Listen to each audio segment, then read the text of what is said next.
Marvel Rivals is kind of taking the gaming world by storm. It's one of these flash in the pan, new popular games, but is it any good? Hell yeah, it's good, dude. It is like that scene in Ratatouille where the food reviewer takes the food and it reminds him of his childhood. This is like Overwatch when Overwatch was fun. You know what I mean? It's like fresh, it's new, it's got a live player base, lots of people, tons of memes. It's popping right now, and I've been enjoying it so much. I am a dedicated Magik main. I'm like Diamond 3 in ranked right now, which I'm pretty proud of for Season 0. I'm going to try to do a bit more grinding and get to Grandmaster. If I can get that little plaque, baby, woo! But I don't know, it's going to be a tough grind. I've only got a few days left. But I've been enjoying the shit out of this game. Magik is my main. I've also been really enjoying some other characters like Jeff the Shark. Punisher's pretty solid, Iron Man.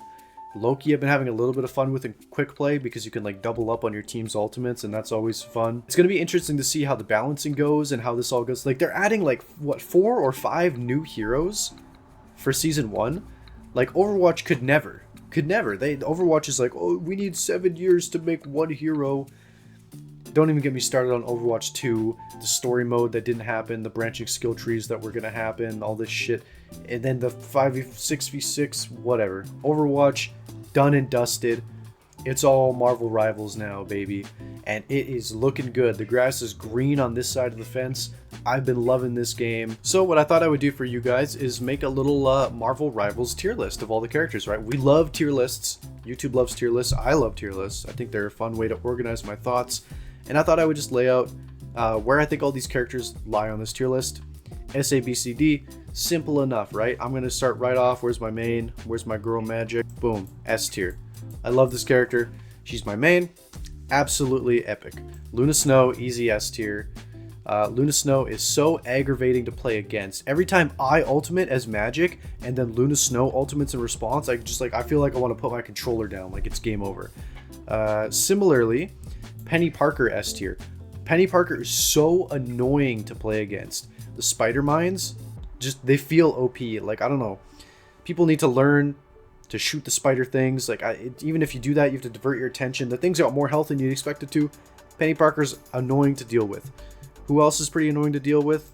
Moon Knight. If it's a good Moon Knight, Moon Knights can do a shit ton of damage. That's a good character.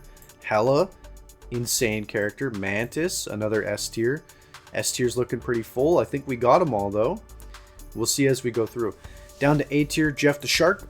I really like playing Jeff the Shark. I think he's just fun. He's a simple healer. His damage does more than you would think it does if you land your hits. His healing thing is way more ranged than you think it does. His ultimates is one of the funnest ones in the game. Love Jeff the Shark. Punisher. Punisher is just like one of those staple. He's like a Soldier 76 type. You're never mad to see a Punisher on your team, you know? Like these other ones, like even some of these ones, like Moon Knight and Hela. When you see that, if they're good, they're good. But if they're bad, shit. But Punisher, he's like solid. Can't go wrong.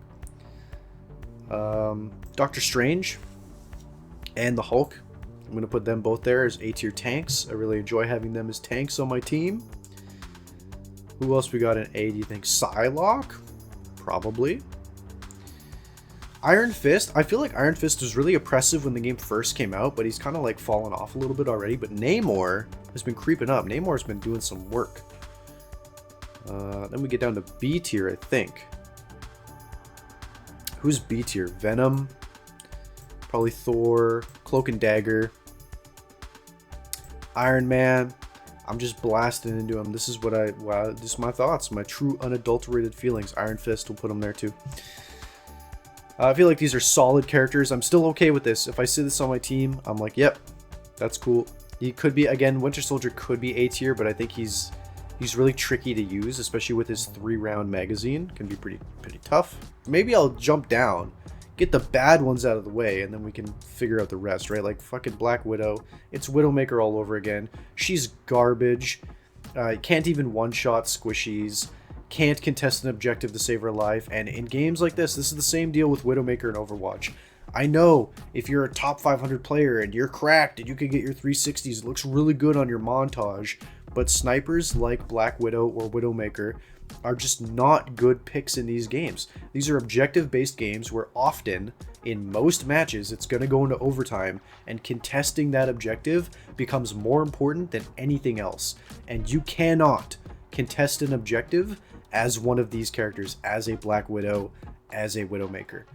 Now, much like Overwatch, instead of Widowmaker, there's better options. You can play as Ashe, who is just Widowmaker but better, or you can play as Hanzo, who is just Widowmaker but better. Same in this game, you can play Hawkeye. I actually think Hawkeye might be A tier. I think I skipped over him. He's really good. You don't even have to aim that well, just fucking shoot your arrows in there. But the difference is, he can contest a point if he needs to.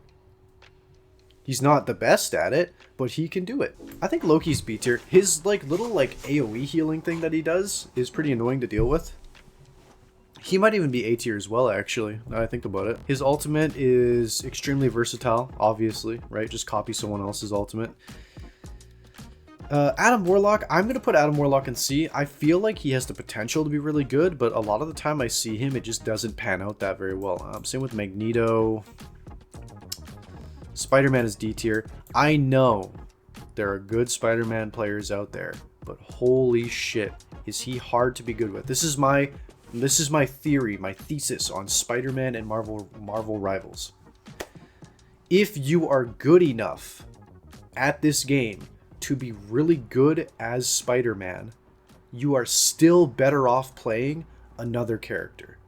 If you are good enough that you can actually efficiently use Spider-Man to get kills, then you would be doing better if you were playing as Iron Fist or as Magik or as Psylocke or something like that. These other characters that are similar, high mobility, get in, hit fast, whatever, Star-Lord, I think there are other characters that are just better. So yes, if you are goated as Spider-Man, you can do some really cool and quirky things. His ultimate is pretty strong, but he's so hard to use and his damage is so shit that even if you're good with him, just play something else. Storm, also D tier. Storm is way too slow moving. She's such an easy target. She has no movement abilities. Her damage boost is okay, but you're basically wasting a whole character to get it, and you're often not getting your whole team with it. Just Mantis is way better. She can damage boost, she can heal, she can actually do damage. Black Panther, C tier. Again, I think there are better, this is a disrupt, get in, hit fast. I think characters like Magik and Psylocke are going to do that better, at least from what I've seen. Wolverine. I'm going to put Wolverine B. I was tempted to put him C because I feel similar to Wolverine as I do about Black Panther. Black Panther's got more mobility, but Wolverine, I think what bumped him up for me is that he can just shred tanks. The way that Wolverine bullies tanks can be useful. We're getting down to the last couple ones here. I'm not going to rank the Fantastic Four, obviously, because they're not in the game yet. Captain America, he's going in C with Magneto. His ultimate is kind of dog water, like Magneto's is also dog water. I'd rather see a Hulk or a Strange than a Groot. I'm going to put him B. I'm going to put him with Thor and Venom. I think Groot's okay. His walls they can be strong, but I often find that Groot walls from my teammates fuck me over as much as they fuck the enemy team over. So now the last two characters, we've got Rocket Raccoon and Squirrel Girl, the rodent duo. Rocket, he is annoying to kill. He can do good damage close up to tanks and stuff, but his gun is absolutely abysmal past short range. His healing is not that good, but he does have his res thing. He's got a lot of cool things going on and a lot of really dumb things going on. I'm going to put him in B tier. Squirrel Girl, Junkrat type beat, C tier. There's my list, guys. Let me know if you disagree. I'm sure there's going to be some Spider-Man mains out here that are just being like, oh, you're just bad. If you're actually in one above all, if you are a top 100, or if you'll never get to Grandmaster if you think Spider-Man's bad. I'm just saying, I think if you're good enough to be good at Spider-Man, you'd be better off playing another character like Iron Fist. Because he just doesn't do a lot of damage. But yeah, let me know what you guys think of my list. Maybe it'll change as Season 1 goes on. I know a lot of these characters have boosts and stuff, right? I know Magik is boosted right now. I know Hela is boosted right now. But we'll see, because they're going to lose those season buffs, right? Hey guys, thanks for watching. If you want to see my next video, it is available right now to all of my Discord server members. So link in the description, go join the server, and you should be able to watch my next upload. All of my videos go out to my server members one video early. So there's always a video on the server that isn't public yet. And if you want to go one further than that, to get the videos even earlier, you can become a YouTube channel member, and they get the videos another one early. So if you're watching this on normal YouTube right now, you can watch my next one by going to my server, and you can watch the one after that by becoming a YouTube member. Not a bad deal.